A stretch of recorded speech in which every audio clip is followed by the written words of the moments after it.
Motivational story Nekra. बात कुछ पुरानी है। लखनऊ विश्वविद्यालय में एक बहुत ही कुलीन, भद्र, सुलझी हुई, कुशल और सच्चरित अध्यापिका थी। वो M.A. कक्षा की संस्कृत विषय की व्याख्याता थीं। उनका नाम था उर्मी पंडित। यथानाम तथा गुण वह सद्मार्ग से भटके युवकों और व्यक्तियों को नेक रास्ता दिखाने का काम करती थीं। कोई से इंसान ही क्यों न हो, उर्मी जी उसे नेक राह पर चलने की प्रेरणा अवश्य देती रहती। उनका मन तो सुंदर था ही, तन भी निहायत खूबसूरत था। सुंदरता ने उनके गोरे चिटटे बदन पर मानो चार चांद लगा रखा था। रेशमी बाल और सुरमई आंखें देखते ही बनती थी।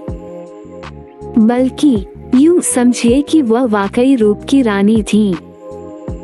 उनका गोरा मुखड़ा देखकर लोग आहें भर कर रह जाते। उनका मन महसूस उठता। उनकी अदाएं दरअसल बहुत निराली थीं। उनका हर अंदाज एकदम अनोखा था। जो व्यक्ति उनसे एक बार बात कर लेता वह मंत्रमुग्ध सा हो जाता। वह स्वयं को धन्य समझने लगता। उनके अंदर वे सभी गुण मौजूद थे जो किसी कुलीन और सभ्य स्त्री में होने चाहिए। उनके शरीर में गजब की जो लचक भी वो उनके हृदय पटल पर भी विराजमान थी। साथ ही वह सच में इतनी दिलेर भी थी कि उन्हें ऐसे शरारती बदमाश व्यक्तियों से तनिक भी भय न लगता था। उनकी दिलेरी का कोई जवाब ही न था। उनका विवाह न हुआ था। अभी तक वह कुंवारी ही थीं। उनके माता पिता और अग्रज मोहन पंडित भी बिल्कुल उन्हीं की तरह थे। मोहन पंडित भी बहुत ही सज्जन और दयालु पुरुष थे। एक बार की बात है, उर्मी जी की कक्षा में एक ऐसे विवेकहीन विद्यार्थी ने दाखिला ले लिया जो क्लास के बाकी अन्य छात्रों से उम्र में काफी बड़ा और बहुत ही था।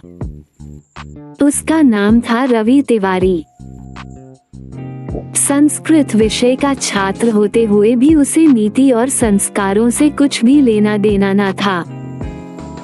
बड़ा ही मनचला और दिलफेक युवक था। वह न तो कोई छोटा देखता और न बड़ा, जो जी में आता फौरन बक देता। उसे किसी का डर तो था नहीं, अतः बोलने से पहले उसके परिणाम के विषय में तनिक भी विचार न करता था। उसे किसी का लेश मात्र भी भय न था। उसका कद लगभग 8 फीट लंबा था। गर्दन भी जिराफ की तरह लंबी थी। रंग बिल्कुल गोरा और बदन दोहरी थी। इतना ही नहीं, वो पहले दर्जे का बड़ा वाचाल भी था। आयु कुछ अधिक हो जाने से अपनी उम्र से काफी कम उम्र के विद्यार्थियों के साथ बैठकर पढ़ने में उसका मन न लगता था। संस्कार उसे छू भी न गया था। वह इतना शरारती था कि कक्षा में हरदम इधर उधर ताक झांक किया करता था। कभी किसी बाला को घूर घूर कर निहारने लगता तो कभी किसी हसीन युवा अध्यापिका को। रवि को कॉलेज में दाखिला लिए अभी कुछ ही दिन हुए थे कि एक दिन उसकी निगाह अचानक उर्मी जी पर पड़ गई। वह उन्हें देखते ही अपनी सुध बुध खो बैठा। गुरु शिष्य परंपरा को भूलकर वह मन ही मन उन्हें अपने मन के आईने में उतारने लगा। उनकी नजर कमसिन उर्मी जी के चेहरे पर जाकर अटक गई। मन में काम भावना होते ही वह अपने कर्म मार्ग से भटककर रतिमार्ग का अनुसरण करने में लीन हो गया। इससे रवि तिवारी की भूख प्यास तो मिटी गई, उसके नेत्रों से रातों की नींद भी उड़ गई। वह काम क्रिया से अंदर ही अंदर तृषित रहने लगा। अब वह रातों दिन उन्हीं के बारे में सोच सोच कर दुबला होने लगा। अब वो मन ही मन कुड़कुड़का जीने लगा। अगर उसका वश चलता तो वो उर्मी जी को अपने बाहुपाश में कसकर अपने सीने से लगा लेता। यह सोचते ही उसके मन में घुटन सी होने लगती। वो उनके कोमल सुंदर कपोलों को चूमकर तृप्ति हो जाता। भौरा बनकर नर्म गुलाबी अधरों का मधुरस चूसकर तृप्त हो जाता। उसके दिल के अरमान पूरे हो जाते, उसकी हसरत मिट जाती। वह नींबू को इस प्रकार निचोड़ डालता कि एकदम रसीन हो जाता, लेकिन महाविद्यालयीन अनुशासन और सामाजिक मर्यादाओं के सामने वह बहुत ही विवश था।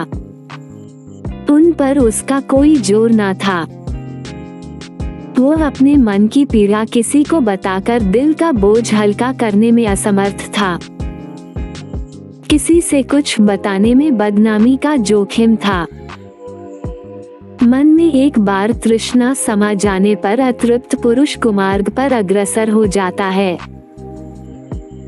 काम वासना के दलदल में फंसते ही वो व्यभिचारी बन जाता है। उसे फिर और कुछ दिखाई नहीं देता है। आँख होते हुए भी वह बिल्कुल अंधा हो जाता है। उसका मन नियंत्रित नहीं रहता है, मस्तिष्क अनियंत्रित हो जाता है। काम तृष्णा से व्यथित इंसान का दिल काबू में नहीं रहता है। उसे हर वक्त काम ही काम दिखाई देने लगता है। आखिरकार उसकी हालत ऐसी हो जाती है कि वो मानसिक रोगी बन जाता है। ऐसी ही कुछ दशा रवि की हो गई। मन बेकाबू होते ही अपनी कुदृष्टि के चलते रवि उर्मी पर डोरे डालने की असफल कोशिश करने लगा। वो हमेशा इस जुगत में लगा रहता कि सुंदरता की मूरत उर्मी जी को अपने वश में कैसे करूं, उसे मैं अपनी ओर किस तरह आकृष्ट करूं। अगर मुझे वशीकरण मंत्र आता तो चुटकी बजाते ही उसे अपनी उंगलियों के इशारे पर नचाता। पर उर्मी इन बातों से एकदम अनजान थी। उन्हें रवि की हरकतों का कुछ पता ही न चल पाता। वो हरदम अपनी धुन में ही लगी रहती थी। उन्हें इतनी फुर्सत ही न थी कि वो मस्खरे रवि की किसी हरकत पर ध्यान दे पाती। उन्हें बस अपने काम से काम था। हर अच्छा अध्यापक अपनी कक्षा के छात्रों को भली भांति पहचानता है। वो उनकी नस नस से वाकिफ होता है। वो उनकी खूबियों और कमजोरियों पर अपनी कड़ी निगाह रखता है। पुरुष किसी स्त्री को किस चेष्टा या कुचेष्टा से देखता है वो तुरंत समझ जाती है। पुरुष की कुचेष्टा को समझते ही वो सजग हो जाती है। छात्रों से भरी कक्षा में रवि की बार बार की उठपटांग कारगुजारियों से एकदम बेखबर उर्मी को कुछ ही दिन बाद यह एहसास होने लगा कि रवि सचमुच एक लफंगा है। वो पढ़ने लिखने का शौकीन नहीं वरन केवल बातूनी है। यहाँ आकर यह अपना समय गुजारता है। इससे दूसरे विद्यार्थियों पर भी असर पड़ सकता है। विद्यार्थी किसी दिन उनका उपहास कर सकते हैं। इससे मेरी जग हंसाई हो सकती है। शिक्षक यही कहने लगेंगे कि अपने छात्रों पर उर्मी का कोई नियंत्रण नहीं है, बहुत ही कमजोर शिक्षिका है। किंतु उन्हें यह तनिक भी आभास न हुआ कि रवि उन्हें अपना दिल दे बैठा है। वो उन्हें बेइंतहा चाहने लगा है। उर्मी जी मन लगाकर चुपचाप अपना काम करती जा रही थी। नतीजा यह हुआ कि उनके प्रति रवि की फप्तियां आए दिन बढ़ने लगी। वो जब ही होता उन पर छींटाकसी करने लगता। वो उन्हें ऐसी नजरों से देखता जैसे भूखे शेर की तरह अवसर मिलते ही उन पर झपट पड़ेगा। वह बारंबार उन्हें चक्षु निमंत्रण देकर आमंत्रित करने का यत्न करता।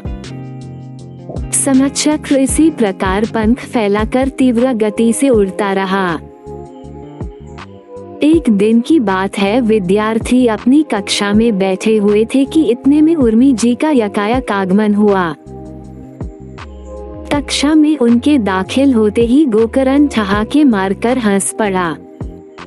यह बात उर्मी को बहुत नागवार गुजरी। देखते ही देखते वह एकदम आग बबूला हो उठी। उनके तन बदन में आग लग गई।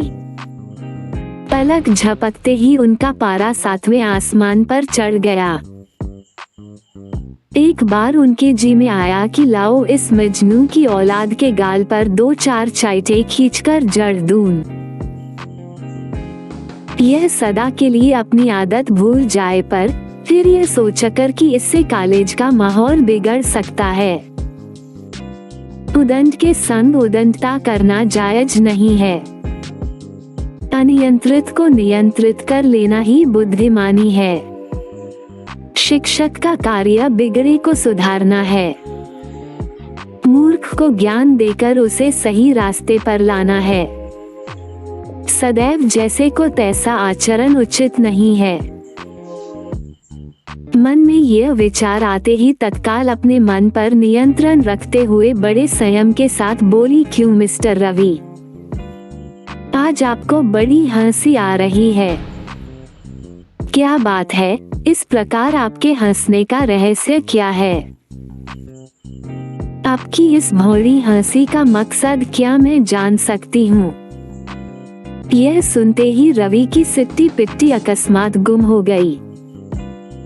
उर्मी जी का कठोर वचन कानों में पड़ते ही उसकी हक्की बक्की बंद हो गई। उसके ओठ मानो सिल गए। ऐसा लगने लगा जैसे वह गूंगा और बहरा हो गया है। एक चुप, हजार चुप, उसके मुंह से एक शब्द भी ना निकले। मारे भाई के वह थर थर कांपने लगा। यही नहीं, वह अब उनसे नजर मिलाने की जुर्रत भी न कर पा रहा था। वह उनकी ओर न देखकर बगले झांकने लगा। उसकी यह धृष्टता उर्मी को लेश मात्र भी अच्छी न लगी। क्षण भर बाद वह फिर बोली, अच्छा मिस्टर रवि, जरा खड़े हो जाए। यह सुनकर रवि शुतुरमुर्ग की भांति अपनी गर्दन जमीन की और नीची करके बड़ी निर्लजता से बोला, मैडम, जितना सब लोग खड़े होने पर दिखाई देते हैं उतना मैं बैठे रहने पर भी दिखाई दे रहा हूँ। मेरी ऊंचाई इतनी है कि आप मुझे ऐसे ही देख लीजिए। मुझे खड़े होने की कोई जरूरत नहीं है।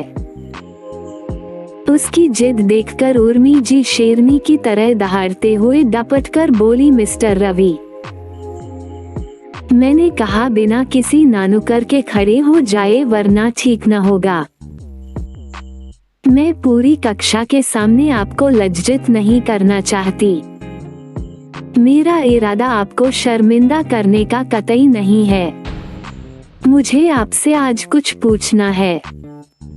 तब डरते डरते रवि बोला, मैडम, अब अगर आप कहती ही हैं तो लीजिए, मैं खड़ा हो जाता हूँ।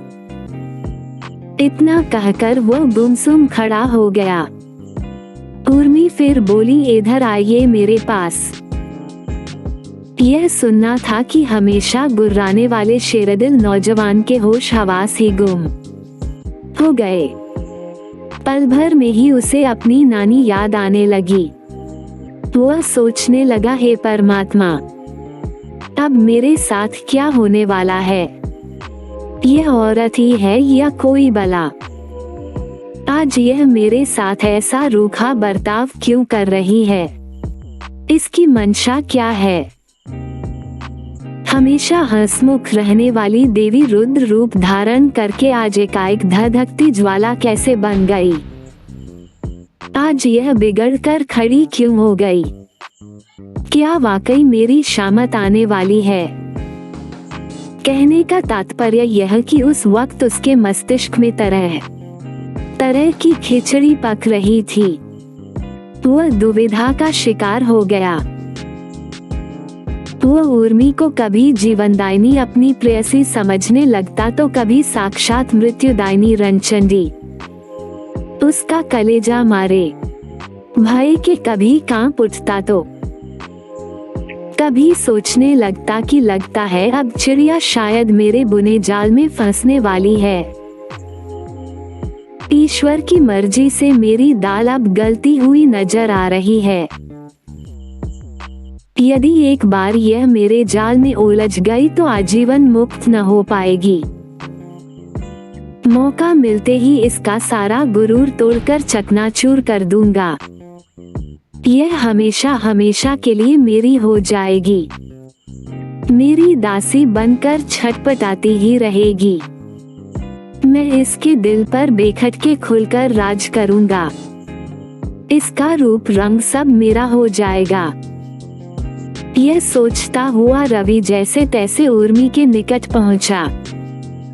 तब तक उर्मी जी ने कड़क आवाज में पूछा, रवि क्या माजरा है? आपका मन पढ़ाई में क्यों नहीं लगता है? यह सुनकर रवि लज्जा का अनुभव करते हुए बोला, मैडम, सच बात यह है कि मेरा बाप इलाके का एक कुख्यात गुंडा और बदमाश था। बल्कि यह कहिए कि वह एक डाकू था। वह लोगों के घरों में डकैती डालता था। उसे हमें पढ़ाने लिखाने की तनिक भी फिक्र न थी। पढ़ाई लिखाई को वह सदैव व्यर्थ समझता था। वो एक लंबी सांस लेकर बोला, मैडम,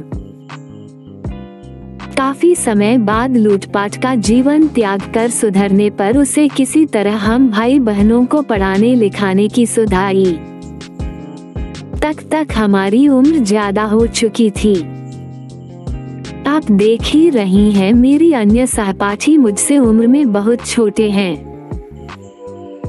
ऐसी स्थिति में इनके बीच बैठकर पढ़ना लिखना मेरे वश की बात नहीं है। मुझे लज्जा महसूस होती है। अब यह मेरी नौकरी करने की उम्र है, पढ़ने लिखने की नहीं। अब आप ही बताएं, मेरा मन पढ़ाई में कैसे लग सकता है? रवि की व्यथा सुनते ही उर्मी जी शांत मन से बोली, अच्छा, अगर ऐसी ही बात है तो कहीं जाकर नौकरी कीजिए। नाहक ही अध्ययन में अपना कीमती समय इस प्रकार क्यों बर्बाद कर रहे हैं? दूसरी बात यह बताइए कि क्या हर कक्षा में आप अक्सर ऐसा ही करते हैं? यह सुनते ही रवि ने मुस्कुराकर कहा, मैडम, बाकी कक्षाओं में भला ऐसी हसीन चीजें कहाँ है जैसी इसमें हैं। एक बात और, आजकल कोई नौकरी इतनी आसानी से मिलती ही कहाँ है। देश में मेरे जैसे न जाने कितने शिक्षित अभागे युवक बेरोजगार बनकर दर बदर की खाक छानने को विवश हैं। आज उन्हें कोई पूछता भी नहीं है। ऐसे में मायूस होकर वे नाना प्रकार के अपराध करने पर आमादा हैं। पढ़ लिखकर कृषि कार्य में ही हर तोड़ मेहनत करनी है तो शिक्षा दीक्षा का क्या अर्थ रह जाता है? शिक्षा संस्कार की जननी है। वह सबको संस्कार देकर योग्य और काबिल बनाती है। तब उर्मी जी रवि के व्यंग्यमय तर्कों को अनसुनी करते हुए उदारतापूर्वक बोली, चिंता मत कीजिए। यदि आप नौकरी करने के ही इतने प्रबल इच्छुक हैं तो मैं आपको वचन देती हूँ कि आपको नौकरी में दिलाऊंगी। चोर की दाढ़ी में तिनका होता ही है। रवि अब भी दुविधाग्रस्त ही था। अभी तक उसकी दुराशा कम न हुई। फिर भी वह कुछ साहस जुटाकर बोला, परंतु मैडम, मैं कोई ऐसी वैसी छोटी मोटी नौकरी न करूँगा। यदि नौकरी करूँगा तो आन बान शान और शोहरत वाली ही करूँगा। यह सुनकर उर्मी जी हंसकर गंभीरता से बोली, मैं आपको ऐसी वैसी नहीं बल्कि शोहरत और शानदार नौकरी ही दिलाऊंगी। ऐसा कीजिए, यह लीजिए मेरे घर का पता और कल सुबह अपने सभी प्रमाण पत्रों के साथ वहां आ जाइए। कॉलेज से फुर्सत मिले पर वो घर गई और अपने भाई से गोकर्ण को कोई अच्छी नौकरी दिलाने का अनुरोध किया। रवि काम तृष्णा में अंधा तो हो ही चुका था, घर पर बुलाने का उर्मी का आमंत्रण मिलते ही वह फूलकर कुप्पा हो गया। उसके हृदय में प्रसन्नता की लहरें उठने लगी। उसका कलेजा जोर जोर से धड़कने लगा, मन बल्लियों उछलने लगा, मन मृग कुलाचे मारने लगा। उसके मन ख्याल आने लगा कि ऐसा मालूम होता है मेरी सोच पूर्णतया गलत थी। अंततः मेरी चिंता बिल्कुल निर्मूल ही साबित होती दिखाई दे रही है। मन में यह विचार आते ही उसकी मुराद पूरी होती हुई नजर आने लगी। उसकी सारी उदासी तनिक देर में न मालूम कहाँ छूमंतर हो गई। उसका मन मयूर मस्त होकर नृत्य करने लगा। रवि सोचने लगा, अब पंछी लगभग मेरे बिछाए जाल में फंसने को सहर्ष राजी है। घर पर आने का खुले मन से निमंत्रण देना इसका सबूत है। मगर दूसरे ही पल उसके मन में आता कि कहीं ऐसा न हो कि अपने घर पर प्रेम से बुलाकर यह चतुर चिड़िया उल्टे मुझे ही अपने बिछाए हुए जाल में फंसा दे। पाने के फेर में अनायास ही कहीं मुझे लेने के देने न पड़ जाएं। स्त्री जाति का कोई भरोसा थोड़े ही है।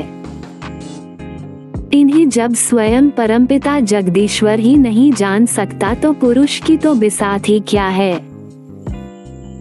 किसी पुरुष की क्या मजाल कि किसी ललना को पहचान सके। पलक झपकते ही स्त्री कई रूप धारण कर सकती है। उसके पास कई रूप विद्यमान हैं। खुश होने पर वह किसी की तकदीर बना भी सकती है और बिगाड़ भी सकती है। उसमें देवी का रूप भी मौजूद है और पिचासिनी का भी। वह वरदान भी देती है और नाराज होने पर अभिशाप भी। वह जैसे पुरुष को जन्म देती है वैसे ही उसे मिटा भी सकती है। मन में ध्यान आते ही गोकर्ण की रूह कांप उठती। उसे दिन में तारे नजर आने लगते। दिन इसी तरह सोच विचार करते बीत गया। शाम ढल गई और रात हो गई। रवि की उलझन किसी भी सूरत में कम न हुई। वह सारी रात्रि सो न सका। रात भर करवटें ही बदलता रहा। सवेरा होते ही वह बिस्तर से उठा और तैयार होकर मुस्कुराते हुए उर्मी के घर की ओर चल पड़ा। मार्ग में वह यह फिल्मी गाना गुनगुनाता रहा, आज उनसे पहली मुलाकात होगी। इसके साथ ही वह सोचता रहा कि आज मेरा सपना साकार होगा। मेरा सारा खटका मिट जाएगा। मैं धन्य हो जाऊंगा।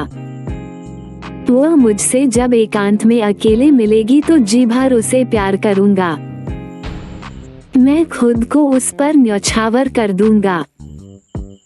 आज मुझे जो खुशी मिलेगी वो मुझे जीवन भर नहीं मिल पाएगी। मैं ऐसा करूंगा, मैं वैसा करूंगा। मेरा भरपूर प्रेम पाकर वह फिर कभी भूलकर भी मुझसे अलग न हो सकेगी। वो हरदम मेरे ही ख्यालों में खोई रहेगी। इतने में उर्मी का घर आ गया। रवि ने वहां जाते दरवाजे पर लगे डोरबेल को बजा दिया। घंटी की आवाज सुनते ही उर्मी ने दरवाजा खोल दिया। उस समय वह घर में अकेली थी। उसमें कोई दूसरा व्यक्ति न था। दरवाजे के बाहर रवि को खड़े देखकर वह बोली, आ गए मिस्टर रवि, आइए अंदर आइए। घर के अंदर जाते ही वहां किसी और को न देखकर रवि के मन में हिलोरें उठने लगीं। उसका मन मचल उठा। उर्मी जी ने उसे करीने से सजे सोफे पर बैठने का संकेत किया।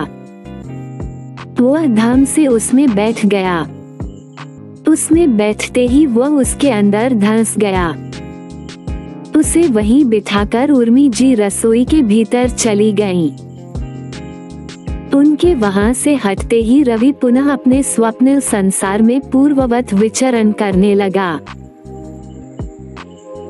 तब तक उर्मी जी एक खूबसूरत तश्तरी में चाय के 2 प्यालों के साथ तरह तरह के नमकीन और बिस्कुट सजाकर ले आईं।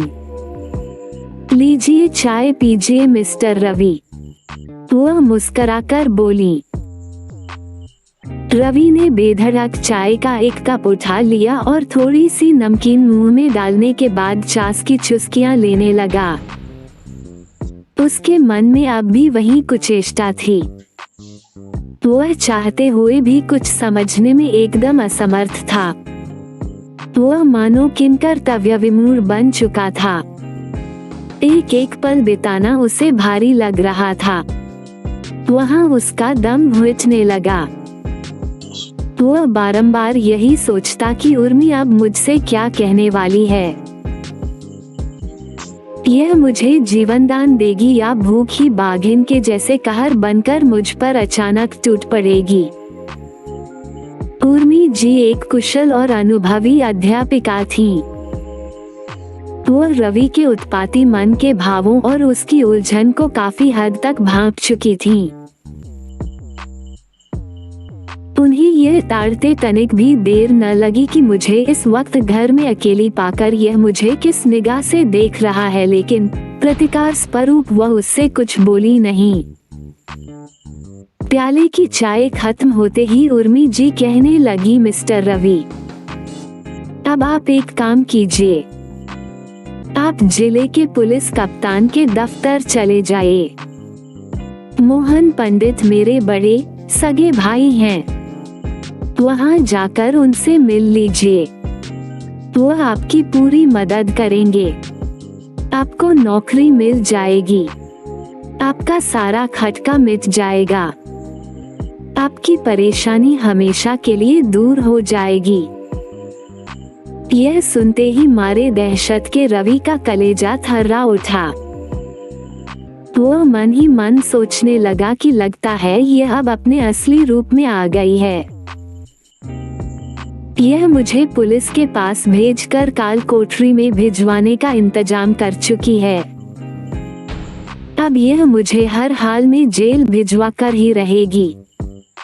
आज इसने मुझे कैसे संकट में डाल दिया। वहां चला जाऊं तो भी बुरा और न जाऊं तो भी बुरा। जाने पर जेल गृह जाने का खतरा और न जाने पर हाथ आती हुई नौकरी न मिलने का खतरा है। तत्पश्चात यह सोचकर कि शायद मेरी शंका बेकार हो और सच्चाई कुछ और ही हो, लाओ वहां जाकर अपने मन की तसल्ली तो कर ही लूं। बाद में जो होगा देखा जाएगा। मन में यह विचार आते ही रवि बड़े उत्साह में आकर कप्तान साहब के ऑफिस की ओर चल दिया। वहां जाकर जब उसने मोहन पंडित के बारे में पूछा तो उसे जो कुछ भी मालूम हुआ उसे सुनते ही वह दंग रह गया। मोहन पंडित ही पुलिस कप्तान है, यह जानकर उसे बड़ा ताज्जुब हुआ। उसके हाथों के ताते उड़ गए। वह भौचक्का सा होकर दांतों तले उंगली दबा लिया। उसका माथा ठनकने लगा। उसकी समझ में न आ रहा कि अब क्या करूं। तभी उसके मन में आया कि वास्तव में अब जान की खैरियत नहीं है। मैं कितना बदनसीब हूं कि कड़ाही से निकलकर चूल्हे में आ गिरा। यह आदमी पुलिस वाला तो है ही, उर्मी का सगा भाई भी है। यह आज मुझे जिंदा न छोड़ेगा। मेरी मति मारी गई थी जो स्वयं ही चलकर शेर की मांद में आ पहुंचा।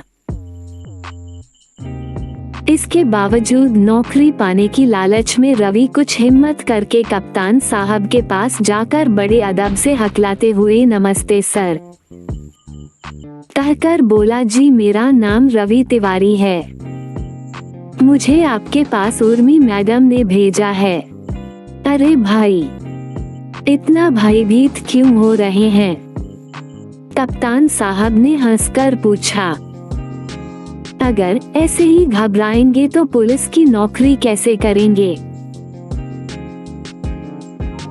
इतना कहकर तदंतर उन्होंने अपनी मेज की दराज से दरोगा की भर्ती के लिए एक फॉर्म निकालकर उसकी ओर बढ़ाते हुए बोले, इसे सही सही भरकर अपनी बायोडेटा की छाया प्रति लगाकर अभी मुझे दीजिए। ध्यान रहे इसमें कोई काट-पीट न होने पाए।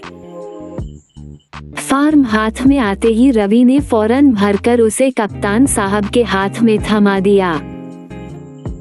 तब पंडित जी मुस्कुराकर बोले, अब आप बेफिक्र घर जाइए, आपके घर चिट्ठी पहुंच जाएगी, भर्ती के दिन समय से आ जाएगा। अब समझिए कि आपकी नौकरी पक्की हो गई, हम आपको दरोगा बनाएंगे, इससे आपकी जिंदगी में खुशहाली छा जाएगी। पंडित जी को धन्यवाद देकर रवि ने अपने घर की राह पकड़ ली, किंतु उसकी अंतरात्मा का चोट उठी।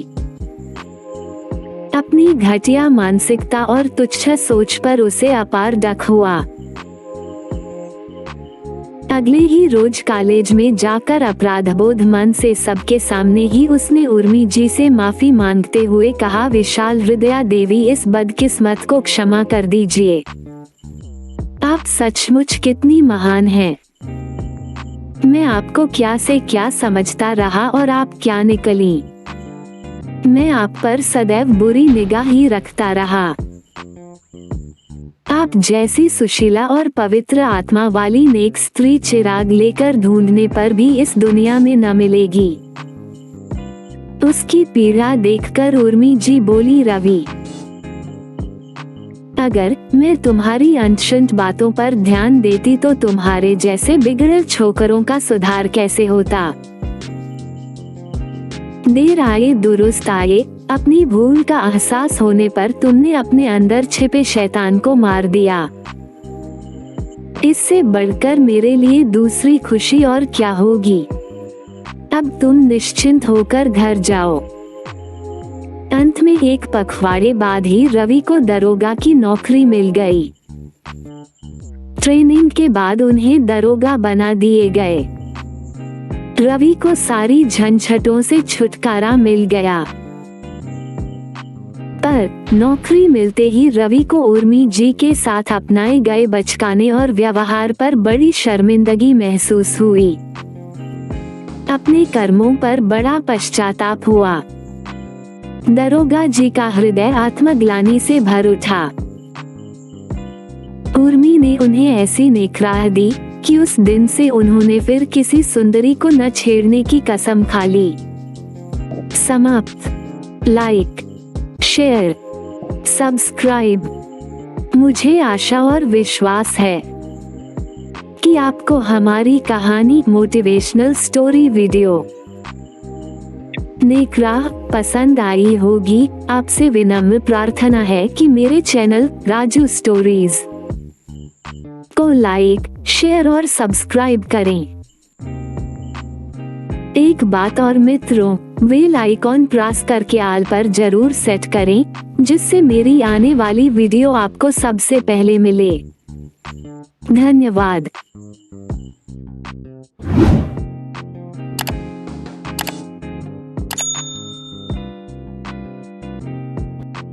मेरा ये चैनल सब्सक्राइब करें और मेरे हर अपडेट आपको मिले, इसके लिए बेल आइकन जरूर दबाइएगा। आप सभी को मेरी ढेर सारी शुभकामनाएं।